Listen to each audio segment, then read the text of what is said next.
అందరికీ నమస్కారం. నేను మీ జ్యోతి శంకర్. ఈరోజు నేను గుడ్డు ఎండినత్తలు ఆమ్లెట్ చేయబోతున్నాను. రండి, దానికి కావాల్సిన పదార్థాలు చూడండి. మీరు ట్రై చేయండి, చాలా బాగుంటుంది. రండి, కావాల్సిన పదార్థాలు చూపిస్తాను.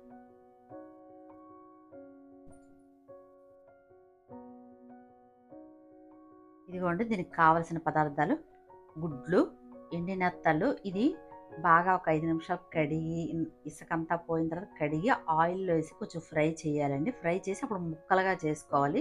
ఇది నేను మీకు ముందు వీడియోలో ఎలా చేయాలో చూపించాను, ఒకసారి అది చూడండి. అవి ముక్కలుగా కట్ చేసుకున్న ఎండినత్తలు, ఉల్లిపాయలు, పచ్చిమిర్చి, టమాటో, తర్వాత ఉల్లికాళ్ళు, స్ప్రింగ్ ఆనియన్స్ అండి. తర్వాత ఇది కొత్తిమీర, అలాగే అందులో వేయవలసినవి ఉప్పు, కారం, ఇది మసాలా పొడి, తర్వాత జింజర్ అండి, అంటే చిన్నది తురిమేసి పెట్టుకోవాలి. ఇది కసూరి మేతి, ఆయిల్. ఇదిగోండి, ఇందులో ఏమేమి వేయాలో ఈ ఒక బౌల్ తీసుకుందాం. ఆ బౌల్లో ఈ గుడ్లు కొట్టేసి వేసుకుందామండి. ఇదిగోండి, నేను 5 గుడ్లు వేసుకున్నానండి. ఇలా కొట్టేసి బౌల్లో వేసుకుందాం. ఇప్పుడు ఇదిగోండి, ఇది వేయించి ముక్కలు చేసుకున్న ఎండినత్తలు వేసుకుందాం.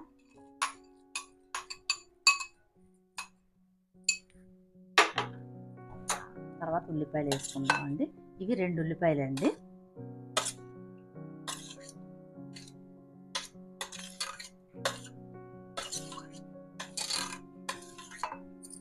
ఇదిగోండి, పచ్చిమిర్చి ఒక 2 పచ్చిమిర్చి అండి.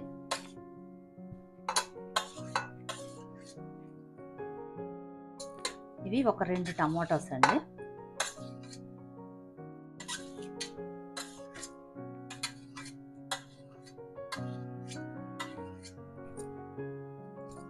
ఇది ఉల్లికాళ్ళు అండి. ఉల్లికాళ్ళు అంటే ఒక ఉల్లికాళ్ళలో ఒక 3 ఉంటాయి కదండి కాడల్లాగా, అవి చిన్నది కట్ చేసుకున్నాను. అంటే బాగుంటుంది అన్నమాట వేసుకుంటే.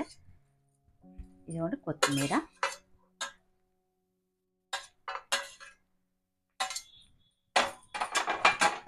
ఇదిగోండి అల్లం, తురిమి పెట్టుకున్న అల్లం, ఉప్పు తగినంత, కారం తగినంత,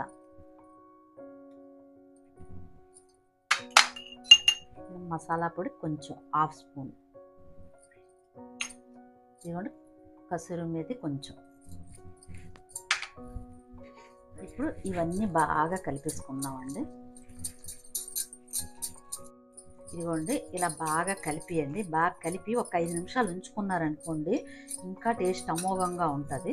ఒక 5 నిమిషాలు ఇలా బాగా కలిపిన తర్వాత ఉంచుకోండి.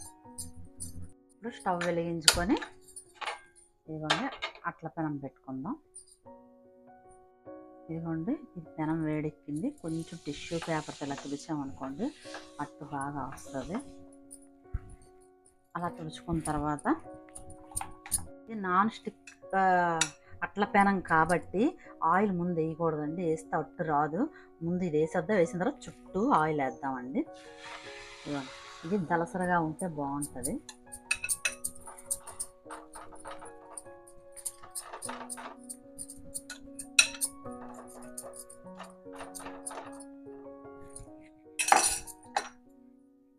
ఇలా చుట్టూ వేసుకుందామండి ఆయిల్.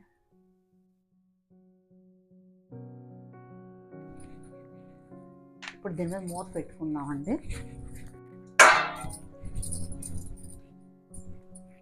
ఇలా మూత పెట్టేసి మీడియం ఫ్లేమ్లో పెడదామండి.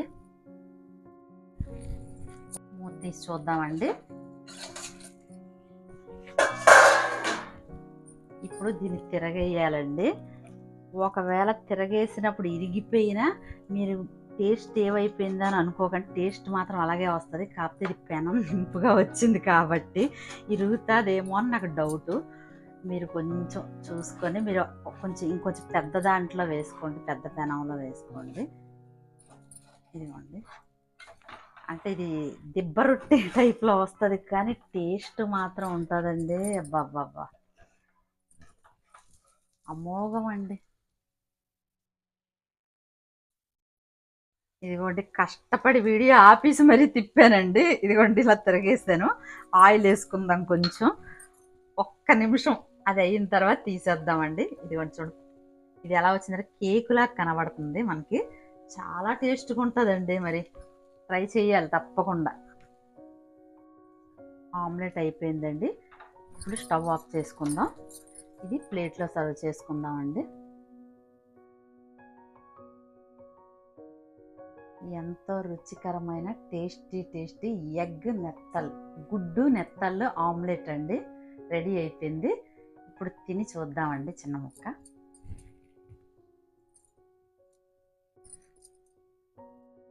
అబ్బా అమోఘం అండి.